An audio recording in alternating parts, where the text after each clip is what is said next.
Bugün birlikte kosmetik çantalarımızı götürdük geldi ve makyaj edeceğiz. Yanımdaki Ben. bu benim kosmetik çantam. Bu da benim kremi. İlk başlayırıq üzümüzü nemlendirməkdən. Sen ne edeceksen? Ben de ellerime.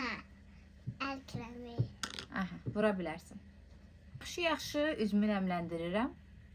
Ben de yaxşı ellerimle diyorum. Üzümə biraz ton olsun diye tanalı krem istifadə edəcəm. Ben her şeye vurmayacağım çünkü ben de hiç ne yok. Ben de gözüme tem vururum. Aha, nə rəngdən vuracaqsan? Ben pink. Pink. Zər üçün de pink. Çox az göz ətrafına konsiler tətbiq edəcəm. Kömək eləyim sən yoxsa özün istifadə edə bilirsən? Özüme. Qəşəngdir. Yine birazcık zərlənməsi üçün buna vuracağım. Burada fırça ilə dağıdanda daha yaxşı yayılır, nəinki sponj ilə. Və sən mənim kosmetikalarımdan özünə vurursan, Yok. nə yaxşı vurmursan. Vururum.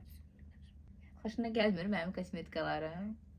Gene sen zaman böyle düşünüyorum da olmasa böyle benim de seninkinden çok makyajım olacak. Hə, böyüyəndə olacaq. Biraz bronzer istifadə edək. Sən nə vurursan yanaqlarına? Biraz da çəhrayı ton eləyəcəm, ənlik kimi. Ha, ben önce iki renginden yaradım üst üste. Hə, qəşəng oldu. Geçen aldı kırmızı. Hı. Düşünürəm bu qədər bəsdir. Biz də dodağa keçək, hə? Bir yer. Dodaq qələmi ilə kontur keçirəm. Ben de Biraz. böyle bir renkte. Nə rəng eləmirsən? Hoylanın bu glosunun rəngini çox bəyənirəm. Ona görə onu istifadə edəcəm indi. Ben şimdi hem kırmızı renkte var. Qırmızı rəng də var. Çox Burada yeməli yiyeyim ətri var. onda. Bir də nə ilə? Ne güzel. Biraz bir de katlı çekeceğim. Xət nədir? O var ya. Her şeyde. Kim çəkir o xətdən? Gözünü yum. Lamiye. Lamiyə çəkir, liner deyirsən. Lamiyə. Zeynəbin səndə tək xatırladığı linerdir. Belə, mənim makyajım hazırdır.